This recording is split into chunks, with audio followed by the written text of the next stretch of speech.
ஆஹா நண்பர்களே இன்னைக்கு டான்ஸ்னா சாவாலை பயன்படுத்தினா ஒரு மஞ்சளா பிடிக்க போனோம். நண்பர்கள் பத்திரா ரேட்னா மீன் அது தெரியல, பார்ப்போம், வெயிட் பண்ணி பார்ப்போம். நண்பர் மஞ்சள் தான் சொல்கிறாரு, மஞ்சள் தான் நினைக்கிறேன். பாய்ஸ் ரெடியாக இருங்க, மீனை மேலே தூக்கிறதுக்கு ரெடியாக இருங்க. மஞ்சள் தான் நண்பா ஓடுது, ரொம்ப ஃபாஸ்ட்டாக ஓடுது, பார்ப்போம். ரெடி ரெடி ரெடி காய்ஸ் ரெடியாக இருங்க. மீனை கூட போட்டு மேலே தூக்கிறீங்க, ஃபாஸ்ட்டாக ஓடுது மீன். வண்டி ரொம்ப வேகமாக ஓடுது. இப்போதான் எடுத்ததில்ல அதான் அத்தி நேரம் வில்லு அறிவிற சொல்லு இவனோட தில்லு வைக்காதே பிடிக்க முடியல. செம பாஸ்ட் வந்துடுவான் கிட்ட வந்துடுவான்.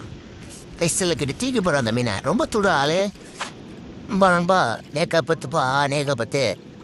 ஐயோ ஒதுருது மீனே, வாயில் இந்த முள்ள ஒதுருது நண்பா. வந்துடும் வெயிட் பண்ணு. வராபர் மீன் மீன் மீன் மீன் இப்படி இப்படி போட்டு நண்பர் போட்டா அழகா செம்டா போட்ட போன. போடு தள்ள பார்த்து போடு. நம்ம தலையில் அடித்தாதான் அது வந்து அந்த பொருள் நம்ம மேலே பட்டுச்சுன்னா அவ்வளோதான், ரத்தம் நிற்காது, மற்ற டேரக்கு ரத்தம் பயங்கரமாக வடிக்கும் நண்பா. இந்த பல்லு பட்டாது ரத்தம் ஆனால் அந்த நேராக இருக்கும், கண்டினியூ அந்த நேரம் இருக்கும்.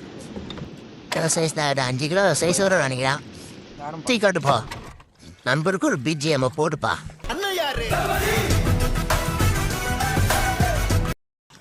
ரொம்ப துணுன ஆள் எதாவது போட்டு தட்டான். நண்பர்களே இந்த மாதிரி வீடியோ பார்க்கணுன்னா கடல்மாரி ஃபிஷிங் சேனலை சப்ஸ்கிரைப் பண்ணுங்க, லைக் பண்ணுங்க, ஷேர் பண்ணுங்க. நன்றி, வணக்கம். அடுத்த வீடியோவில் சந்திப்போம்.